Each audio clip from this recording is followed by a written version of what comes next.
Hello students, कैसे हो आप लोग। मेरा नाम विष्णु है। आज मैं आप लोगों के लिए एक नया कोर्स लेकर आया हूँ। ये क्लास 12th के स्टूडेंट्स के लिए होगा।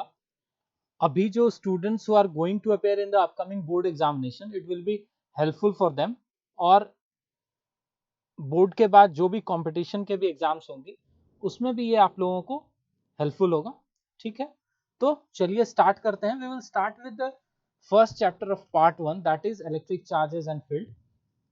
ठीक है, and we will deal with the next chapter one by one. Okay, so let us begin the first chapter. ठीक है, तो हम लोग देखो यहाँ पर मैंने लिख रखा है इलेक्ट्रोस्टैटिक्स। ये इलेक्ट्रोस्टैटिक्स क्यों लिख रखा है भाई? मैंने बोला कि आपको मैं फर्स्ट चैप्टर से स्टार्ट करने वाला हूँ और लिख रखा है इलेक्ट्रोस्टैटिक। देखो, जो फर्स्ट दो चैप्टर है ना वो बेसिकली इलेक्ट्रोस्टैटिक्स है। ठीक है, इलेक्ट्रोस्टैटिक्स क्या है कि इलेक्ट्रो प्लस स्टैटिक। इलेक्ट्रो का मतलब होता है इलेक्ट्रिसिटी, इलेक्ट्रिसिटी मतलब चार्ज, और स्टैटिक का मतलब होता है रेस्ट, एट रेस्ट। तो चार्ज जो रेस्ट में होगा, ठीक है, मतलब जो स्थिर होगा, जो मूव नहीं कर रहा होगा, जो स्टेशनरी होगा, वैसे चार्ज के बारे में जहां पर हम लोग स्टडी करेंगे, that part of physics is known as electrostatics. ठीक है, तो फर्स्ट जो दो chapter what we have to study deals with charge at rest, so it is known as electrostatics. तो definition बोले तो electrostatics is a branch of physics which deals with the charge at rest. अब देखो charge at rest पे है।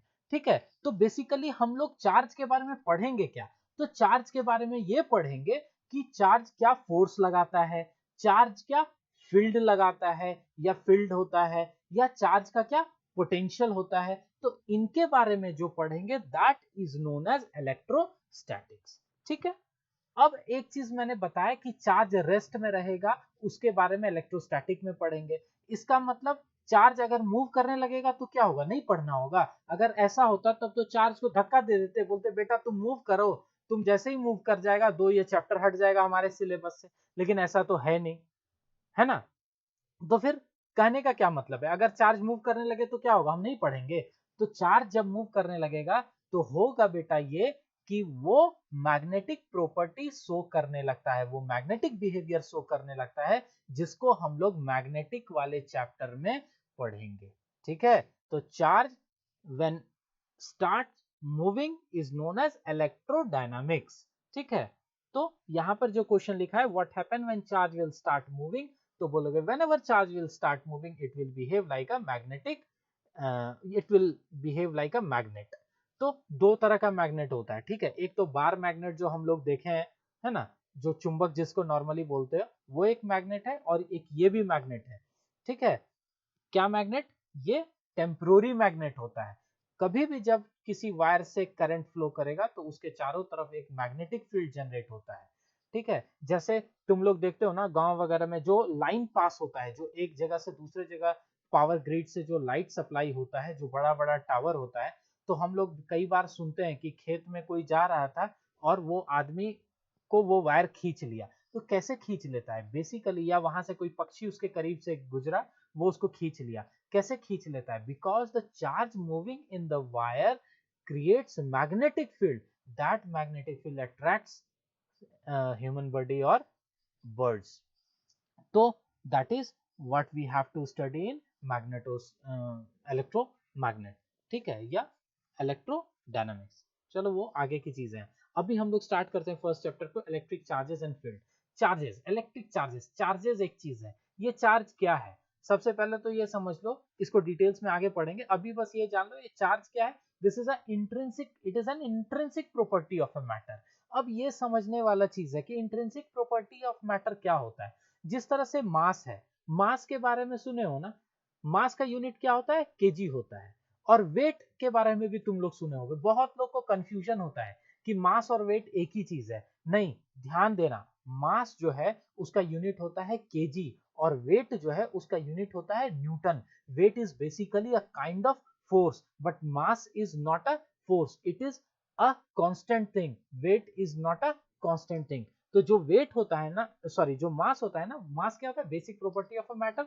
Similar to that electric charge, ये property होता है। मतलब कोई भी चीज है, जैसे मैं हूं, अगर मैं चार्ज हूं तो जहां भी रहूंगा चार्ज का वाला बिहेवियर ही शो करूंगा। अगर मैं मैग्नेट हूं तो जहां भी रहूंगा मैं मैग्नेटिक प्रॉपर्टी ही शो करूंगा। वो क्या कहलाता है, उसका बेसिक प्रॉपर्टी। अगर तुम अच्छा बोलते हो तो इसका मतलब क्या, ये तुम्हारा बेसिक प्रॉपर्टी है। अगर तुम अच्छा ड्राइंग करते हो तो वो तुम्हारा बेसिक प्रॉपर्टी है। Similar to that it is a basic property of a matter. ठीक है, उसके बाद इलेक्ट्रिक डिस्चार्ज। इलेक्ट्रिक डिस्चार्ज क्या है, जब भी कोई दो ऑब्जेक्ट एक दूसरे के साथ रब होता है ना, फ्रिक्शन होता है ना, अगर दो सब ऑब्जेक्ट एक दूसरे से रब करेंगे, उसको फ्रिक्शन के कारण वहां पर चार्ज का ट्रांसफर होता है, मतलब डिस्चार्ज होता है। डिस्चार्ज मतलब एक चार्ज को छोड़ता है और दूसरा चार्ज को क्या करता है, गेन करता है। इसी को हम लोग क्या बोलते हैं, इलेक्ट्रिक डिस्चार्ज।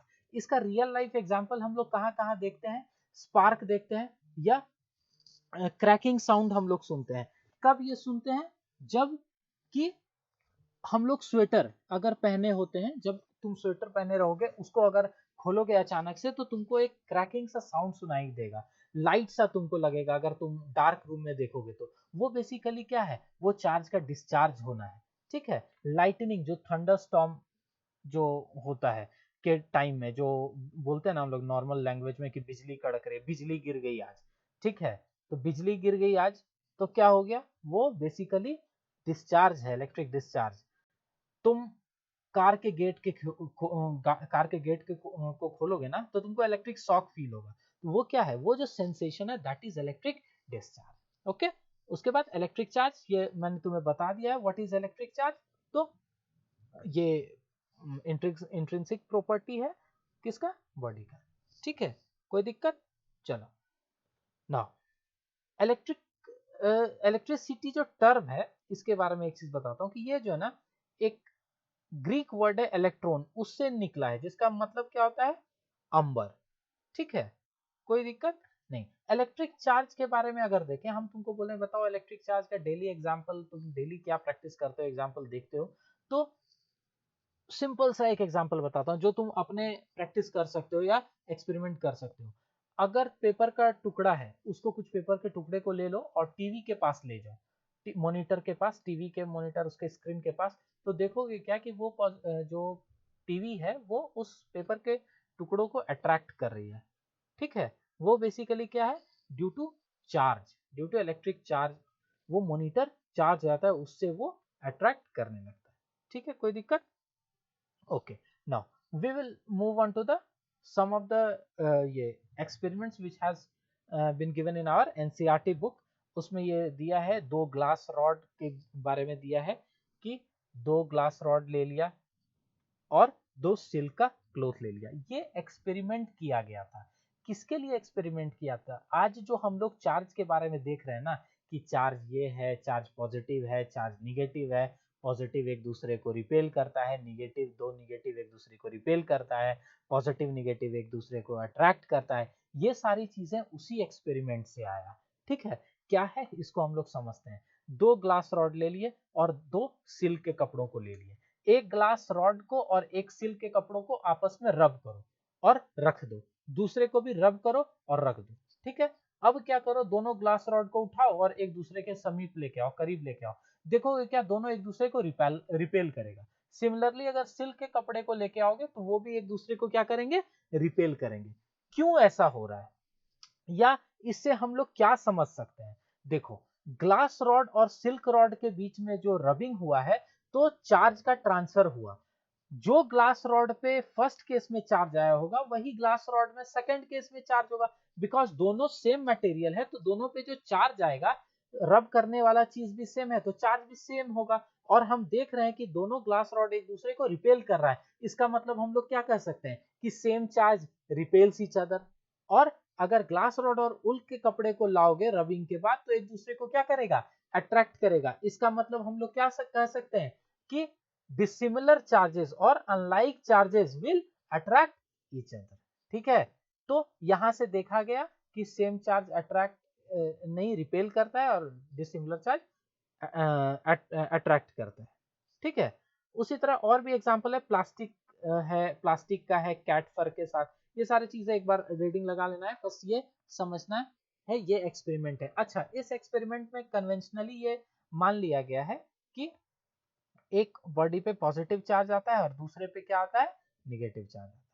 ठीक है, नाउ देखो, कोई भी मैटर जो है वो एटम से बना है या मॉलिक्यूल है, उसमें मॉलिक्यूल है, तो उसका जो मटेरियल है वो बेसिकली इलेक्ट्रिकली न्यूट्रल हमको दिखता है। इलेक्ट्रिकली न्यूट्रल का मतलब क्या होता है, वो नंबर ऑफ इलेक्ट्रॉन और नंबर ऑफ प्रोटॉन वहां पर क्या है, बराबर।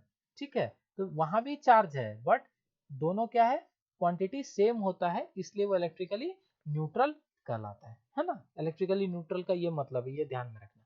चलो, अच्छा अब देखो ये गोल्ड लीफ इलेक्ट्रोस्कोप, ये एस छूट गया यहाँ पर, ठीक है, ये एस यहाँ पर छूट गया है। गोल्ड लीफ इलेक्ट्रोस्कोप ये बेसिकली क्या है, सबसे पहले तो what is the purpose of using gold leaf electroscope or why we use or what is the experiment and or what is the experiment for which we do gold leaf electroscope। तो एक language, एक simple word में answer करना कि to detect charge on any body, किसी body पे किसी object पे अगर हम लोग को डिटेक्ट करना है कि चार्ज है कि नहीं, वो हम लोग इस एक्सपेरिमेंट, इस एपरेटस की मदद से करते हैं। इस एपरेटस में क्या रहता है, एक बॉटल रहता है, उसमें से एक रॉड लगा होता है जो बॉटल के बाहर तक होता है। उस रॉड के नीचे साइड में जो बॉटल के अंदर होता है उसमें 2 गोल्ड लीफ हम लोग लगा देते हैं।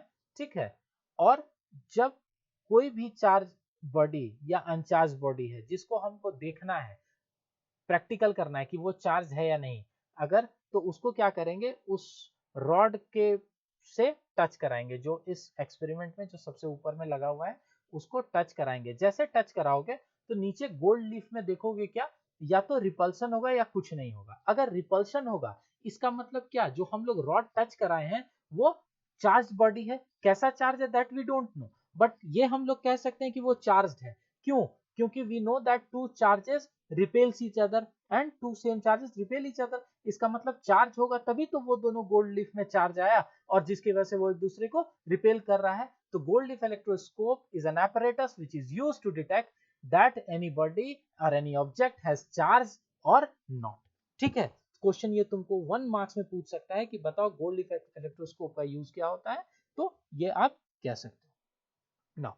उसके बाद ये भी हम लोग को पता है कि अगर कोई भी चीज चार्ज को लूज करेगा, कोई भी ऑब्जेक्ट, तो पॉजिटिव चार्ज उस पे आएगा, गेन करेगा तो निगेटिव चार्ज होगा। ठीक है ना। और एक चीज मैंने बताया कि रबिंग करने से चार्ज का क्या होता है, ट्रांसफर होता है। ठीक है, इसके बाद हम लोग क्या पढ़ेंगे, कंडक्टर और इंसुलेटर।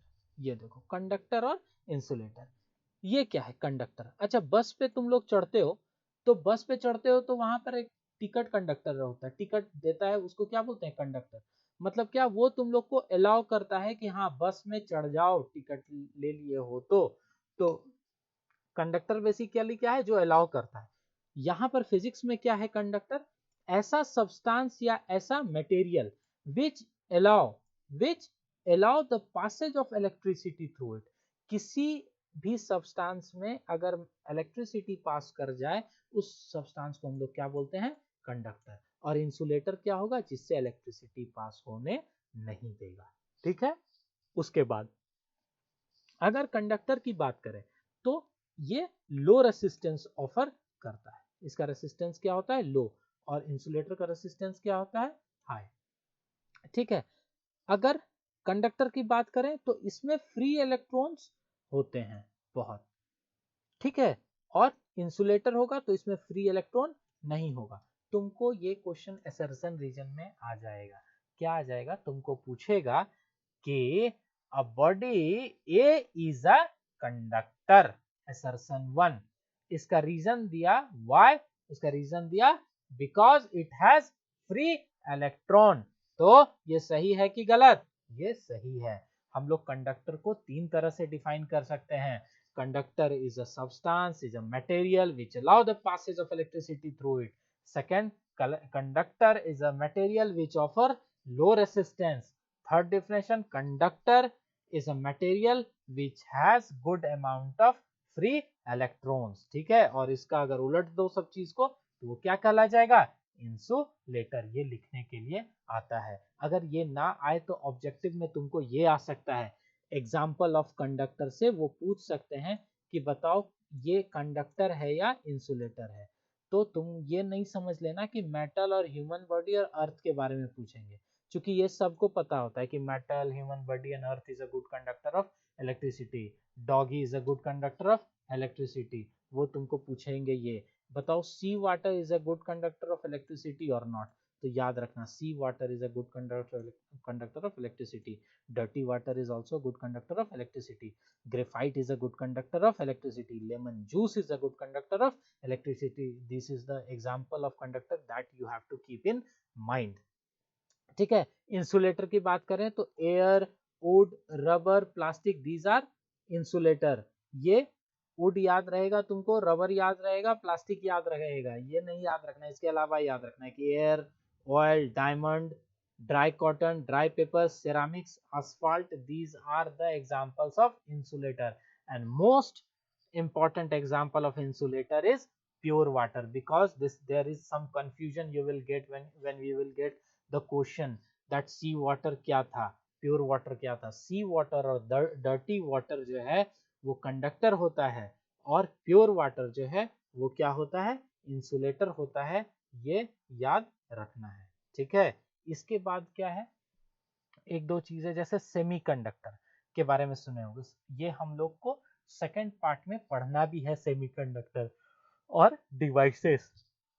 ये सेमीकंडक्टर है क्या, ये जो सेमीकंडक्टर है ये है क्या, बेसिकली ऐसा सब्सटेंस जिसका कंडक्टिविटी कंडक्टर और इंसुलेटर के बीच में होगा, that is known as semiconductor. ठीक है, और अगर सुपर कंप्यूटर की बात करें, ये भी कभी कभी बोर्ड में पूछ दिया जाता है, व्हाट इज सुपर कंडक्टर। तो सुपर कंडक्टर क्या होगा, ऐसा सब्सटेंस जो कि जीरो रेसिस्टेंस ऑफर करेगा। जैसे अगर एग्जांपल पूछें तो एल्युमिनियम, नियोबियम, ये क्या है, सुपर कंडक्टर का एग्जाम्पल। अगर सेमीकंडक्टर की बात करें तो silicon, germanium, these are the example of semiconductor. ठीक है, ये हम लोग को डिटेल में आगे पढ़ना ही है। ठीक, अब चलो हम लोग देखते हैं next, combing of hair. Combing of hair क्या है, हम लोग बचपन से ऐसा करते आए हैं, जब भी पढ़ने घर में गार्जियन बोलते हैं बैठ जाते हैं और पेन लेके सर पे रगड़ने लगते हैं, और पेपर के टुकड़े को फाड़ के रख लिया और बस उस पेन से उसको लगे अट्रैक्ट कराने। ये बेसिकली होता क्या है, क्यों ऐसा होता है कि वो पेपर का टुकड़ा उसमें अट्रैक्ट हो जाता है, this is because of charge. कैसे चार्ज आ गया उस पेन पे, पहले तो नहीं था, वो चार्ज आया बिकॉज ऑफ रबिंग।